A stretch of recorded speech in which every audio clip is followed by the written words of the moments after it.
بسم الله الرحمن الرحيم. الحمد لله الذي أنزل على عبده الكتاب ولم يجعل له عوجا قيما لينذر بأسا شديدا من لدنه ويبشر المؤمنين الذين يعملون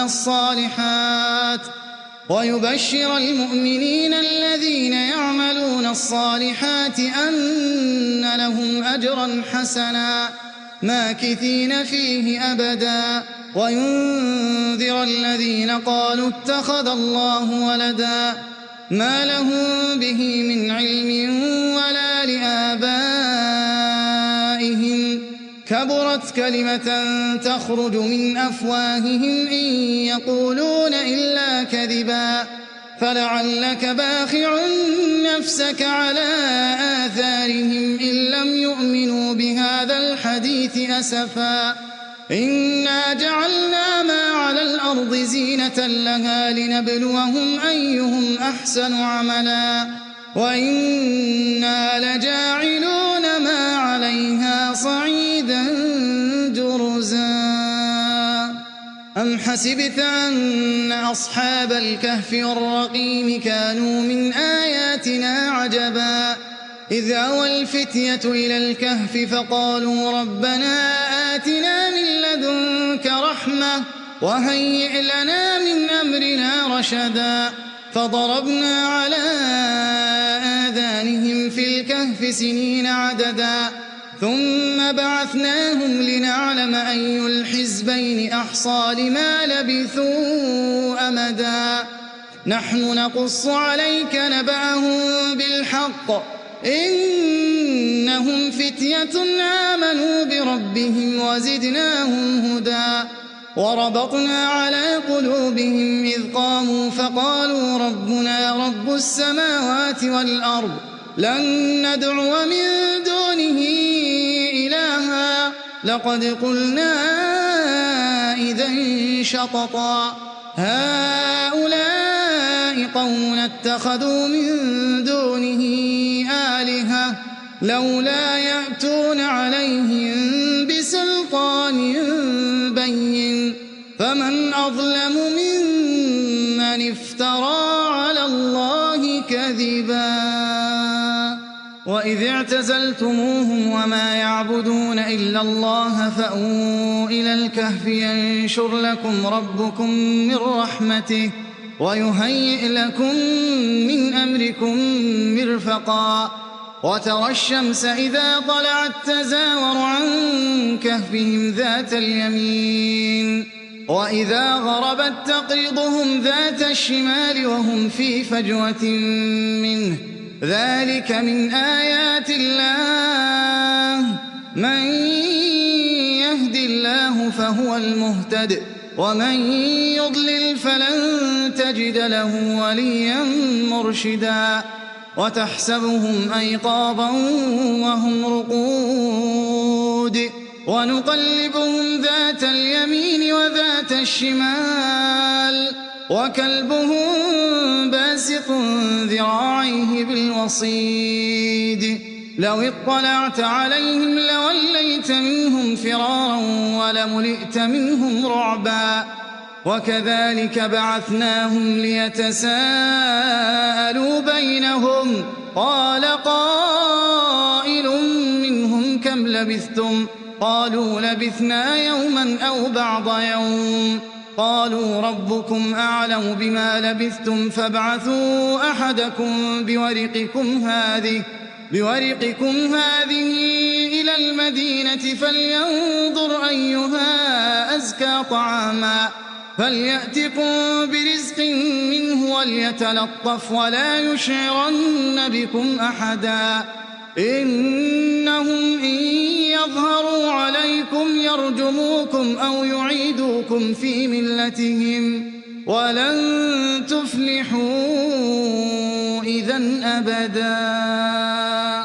وكذلك أعثرنا عليهم ليعلموا أن وعد الله حق وأن الساعة لا ريب فيها إذ يتنازعون بينهم أمرهم فقالوا ابنوا عليهم بنيانا ربهم أعلم بهم قال الذين غلبوا على أمرهم لنتخذن عليهم مسجدا سيقولون 3 رابعهم كلبهم ويقولون 5 سادسهم كلبهم رجما بالغيب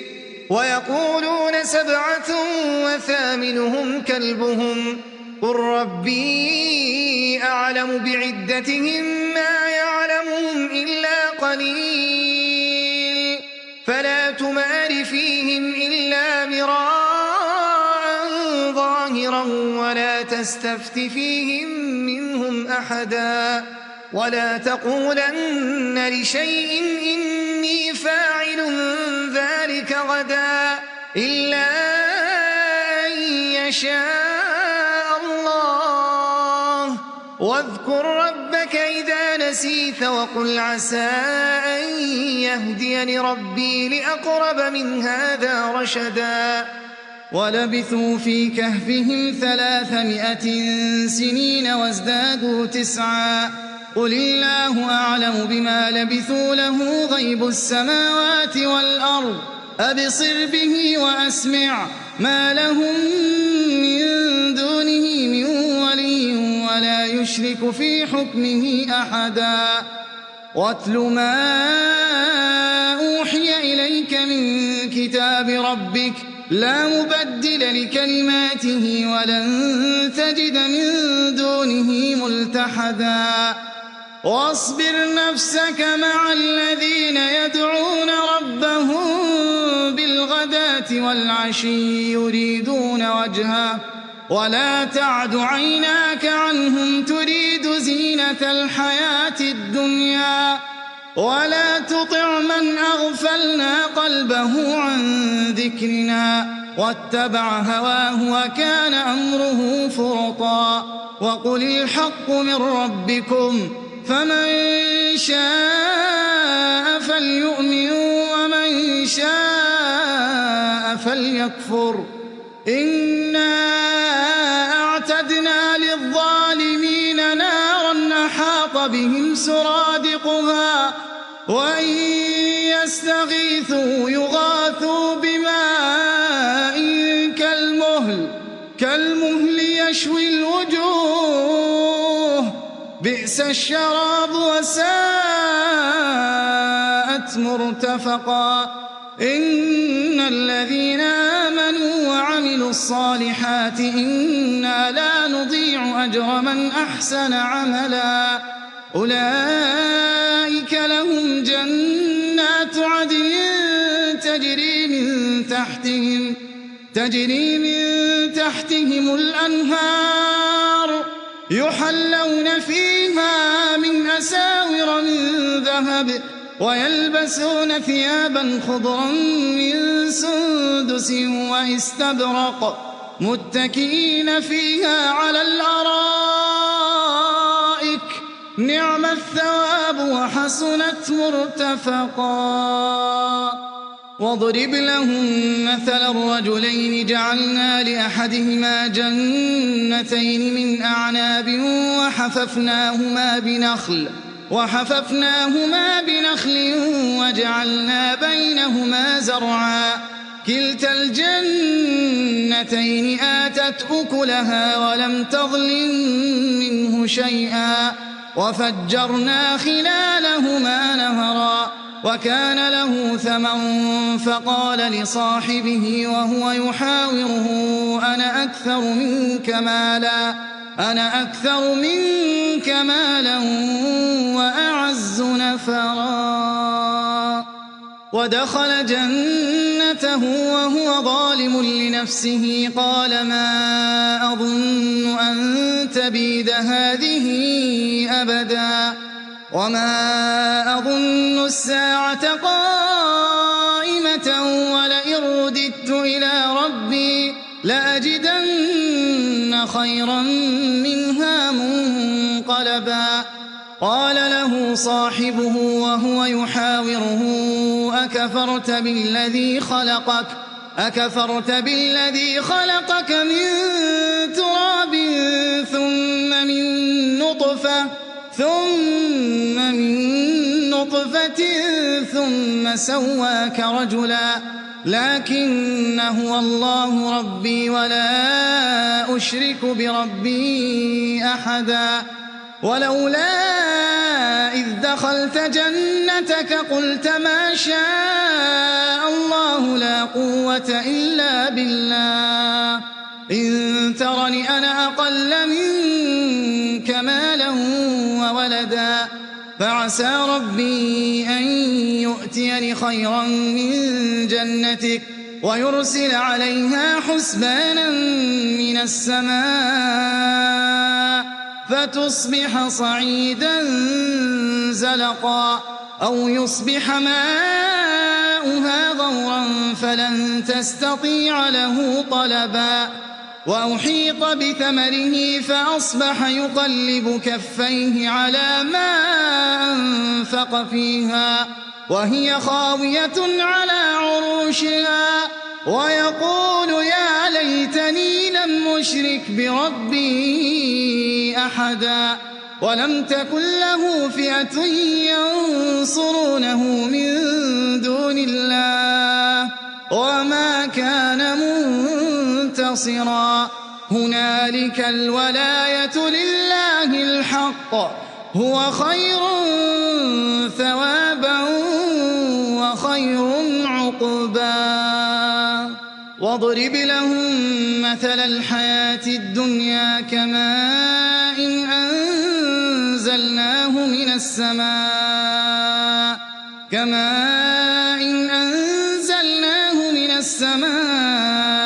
فاختلط به نبات الأرض فأصبح هشيما تذروه الرياح وكان الله على كل شيء مقتدرا المال والبنون زينة الحياة الدنيا والباقيات الصالحات خير عند ربك ثوابا وخير أملا ويوم نسير الجبال وترى الأرض بارزة وحشرناهم فلم نغادر منهم أحدا وعرضوا على ربك صفا لقد جئتمونا كما خلقناكم أول مرة بل زعمتم أن لن نجعل لكم موعدا ووضع الكتاب فترى المجرمين مشفقين مما فيه ويقولون يا ويلتنا ما لهذا الكتاب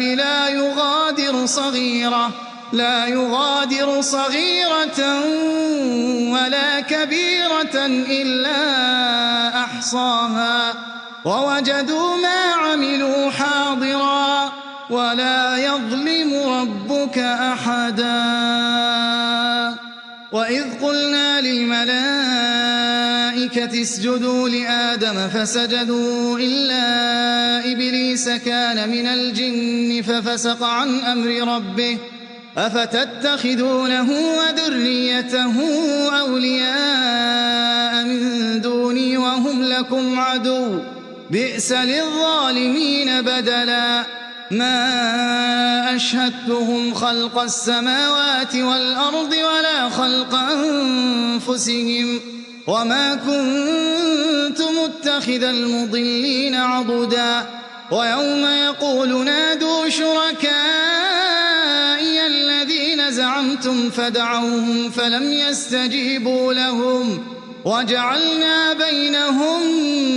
موبقا ورأى المجرمون النار فظنوا أنهم مواقعوها ولم يجدوا عنها مصرفا ولقد صرفنا في هذا القرآن للناس من كل مثل وكان الإنسان أكثر شيء جدلا وما منع الناس أن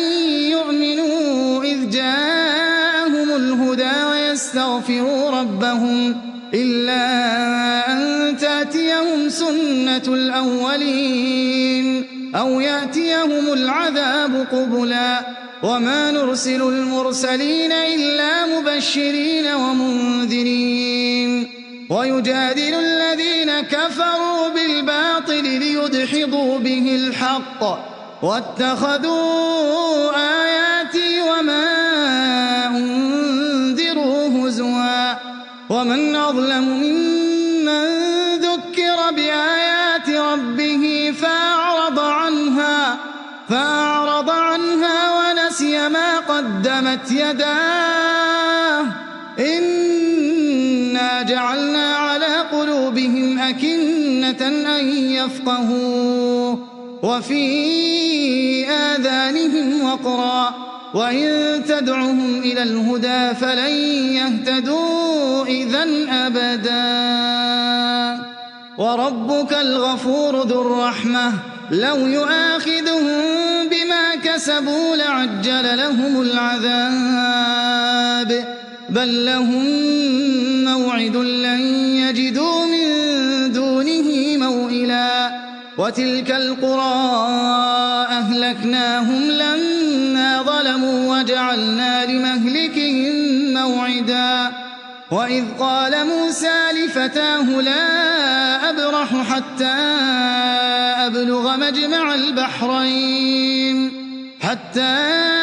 أبلغ مجمع البحرين أو أمضي حقبا فلما بلغا مجمع بينهما نسيا حوتهما فاتخذ سبيله في البحر سربا فلما جاوزا قال لفتاه آتنا غداءنا لقد لقينا من سفرنا هذا نصبا قال أرأيت إذ أوينا إلى الصخرة فإني نسيت الحوت وما أنسانيه إلا الشيطان أن أذكره واتخذ سبيله في البحر عجبا قال ذلك ما كنا نبغي فارتدا على آثارهما قصصا فوجدا عبدا من عبادنا آتيناه رحمة من عندنا وعلمناه من لدنا علما قال له موسى هل أتبعك على أن تعلمني مما علمت رشدا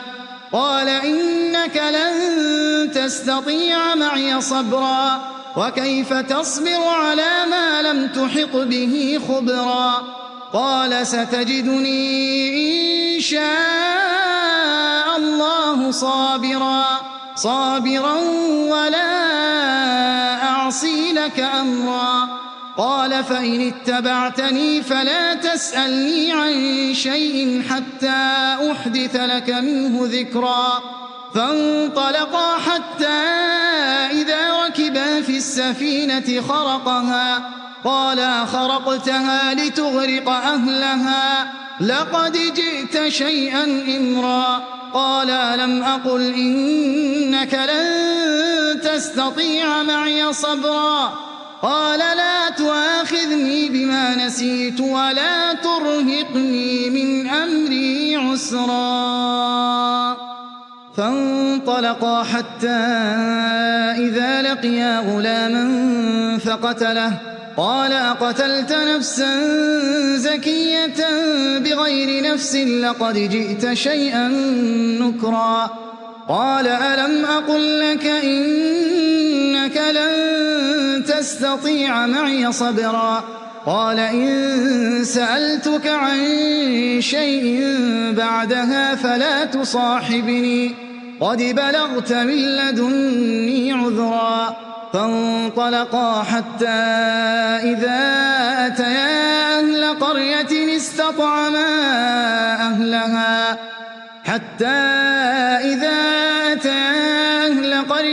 استطعما أهلها فأبوا أن يضيفوهما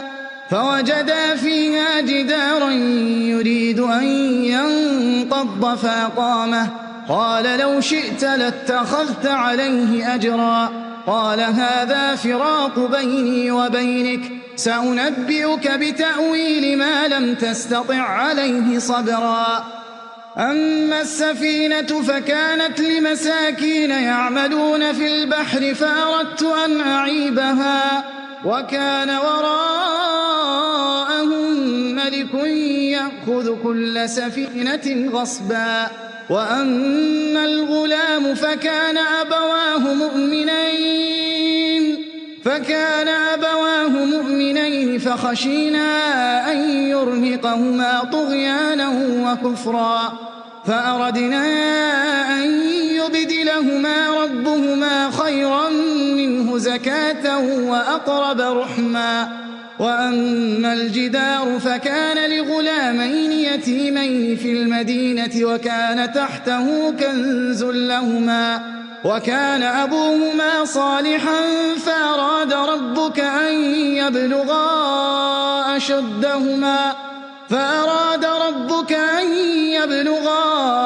أشدهما ويستخرجا كنزهما رحمة